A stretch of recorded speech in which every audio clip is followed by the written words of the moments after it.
നമസ്കാരം. ശബരിമല സ്വർണ്ണക്കൊള്ള കേസുമായി ബന്ധപ്പെട്ട് മുൻ ദേവസ്വം ബോർഡ് പ്രസിഡന്റും CPM നേതാവുമായ PS പ്രശാന്ത് പോലീസ് കസ്റ്റഡിയിലായതിനു പിന്നാലെ പതിവ് നാടകം ആവർത്തിച്ച് CPM. കസ്റ്റഡിയിലാകുന്ന നിമിഷം വരെ പാർട്ടിയുടെയും സർക്കാരിന്റെയും രാഷ്ട്രീയ സമ്മർദ്ദമാണ് ഇതിന് പിന്നിൽ. താൻ പാർട്ടിക്കാരനാണെന്ന മട്ടിൽ പോസ്റ്റിട്ട് സഹതാപം തട്ടാൻ നോക്കിയ പ്രശാന്തിനെ ഒടുവിൽ സ്വന്തം പാർട്ടി കൈവിട്ട് റോഡിൽ തള്ളിയിരിക്കുകയാണ്.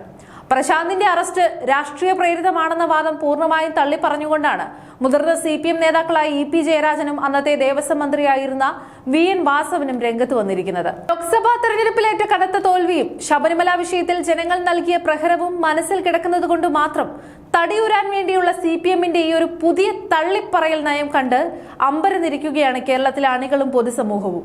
മുൻപ് A പത്മകുമാർ അറസ്റ്റിലായ സമയത്ത് പാർട്ടി കൃത്യമായി തള്ളിപ്പറയാതിരുന്നത് കനത്ത തിരിച്ചടിയായെന്ന് വിലയിരുത്തുന്നവർ ഇപ്പോൾ പ്രശാന്തിനെ കറിവേപ്പില പോലെ എടുത്ത് പുറത്തെറിഞ്ഞ് രക്ഷപ്പെടാൻ നോക്കുകയാണ്.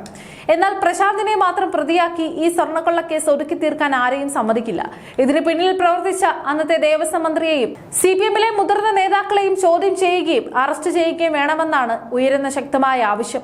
CPM എന്ന പാർട്ടിയിൽ കാലങ്ങളായി നടന്നു പോരുന്ന ഏറ്റവും വൃത്തികെട്ട ശൈലിയാണിത്.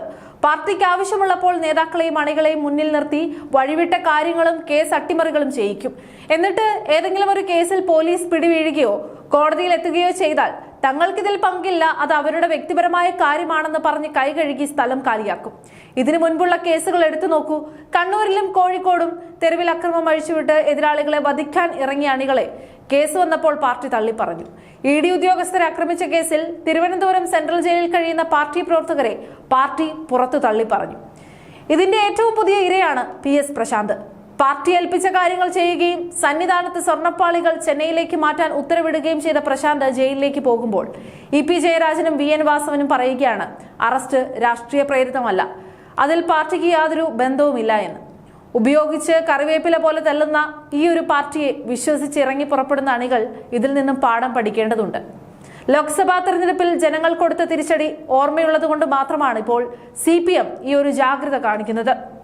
പത്മകുമാറിന്റെ കാര്യത്തിൽ അന്ന് വ്യക്തമായ നിലപാടെടുത്തില്ല, അതുകൊണ്ടാണ് കനത്ത തോൽവി നേരിട്ടത് എന്നാണ് പാർട്ടി കമ്മിറ്റികളിലെ ഇപ്പോഴത്തെ വിലയിരുത്തൽ. എങ്കിൽ ജനങ്ങൾ തിരിച്ചു ചോദിക്കുകയാണ്, സഖാക്കളെ, പത്മകുമാർ അറസ്റ്റിലായപ്പോൾ ഉണ്ടായ അതേ അഴിമതി തന്നെയല്ലേ പ്രശാന്തിന്റെ കാലത്തും നടന്നത്? അന്ന് രാഷ്ട്രീയ സംരക്ഷണം നൽകാൻ നോക്കി തോറ്റു. ഇന്ന് രാഷ്ട്രീയ സംരക്ഷണം പിൻവലിച്ച് ജയിക്കാനായി നോക്കുന്നു. ഇതിലാണോ നിങ്ങളുടെ കമ്മ്യൂണിസ്റ്റ് ധാർമ്മികത? വിഷയത്തിൽ കൂടുതൽ പ്രതികരിക്കാൻ പാർട്ടി നേതാവ് MA ബേബി പോലും തയ്യാറാകുന്നില്ല. ഇന്ന് നടക്കുന്ന സംസ്ഥാന കമ്മിറ്റി യോഗത്തിൽ ഈ വിഷയം പ്രധാനപ്പെട്ട ചർച്ചയായി മാറാനും പോവുകയാണ്. എന്നാൽ പ്രശാന്തിനെ തള്ളി പറഞ്ഞതുകൊണ്ട് മാത്രം CPMന് ഈ കേസിലെ ഉത്തരവാദിത്വത്തിൽ നിന്ന് ഒളിച്ചോടാൻ കഴിയില്ല. കേരളത്തിലെ ജനങ്ങൾ മണ്ടന്മാരല്ല. ഒരു ദേവസ്വം ബോർഡ് പ്രസിഡന്റോ സെക്രട്ടറിയോ മാത്രം വിചാരിച്ചാൽ ശബരിമല ശ്രീകോവിലിലെ ദ്വാരപാലക ശില്പങ്ങളിലെ സ്വർണം അഴിച്ചെടുത്ത് ചെന്നൈയിലേക്ക് കടത്താൻ കഴിയില്ല. അന്നത്തെ ദേവസ്വം മന്ത്രിയുടെ അനുമതിയില്ലാതെ ഇത്തരമൊരു വൻ നീക്കം നടക്കില്ല. ബോർഡ് ഭരണസമിതിയിലെ മറ്റ് പ്രമുഖ നേതാക്കളുടെ അനുമതിയില്ലാതെ ഫയലുകളും നീങ്ങില്ല. SIT കോടതിയിൽ സമർപ്പിച്ച റിപ്പോർട്ടിൽ ക്രിമിനൽ ഗൂഢാലോചനയും വിശ്വാസവഞ്ചനയും വ്യക്തമാകുമ്പോൾ പ്രശാന്തിൽ മാത്രം ഈ ഒരു അന്വേഷണം അവസാനിപ്പിക്കാൻ പാടില്ല. അന്നത്തെ ദേവസ്വം ബോർഡ് മന്ത്രിയും ഉന്നത ബോർഡ് അംഗങ്ങളും കേസിന് പിന്നിൽ പ്രവർത്തിച്ച ഉന്നതരും പാർട്ടി നേതാക്കളും ചോദ്യം ചെയ്യപ്പെടണം.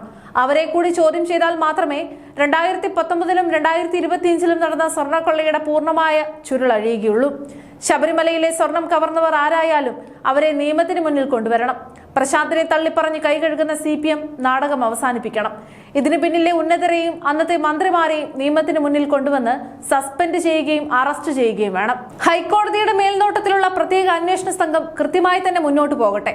കൊള്ളയടിക്കാൻ കൂട്ടുനിന്ന സകല ക്രിമിനലുകളും രക്ഷപ്പെടരുത്.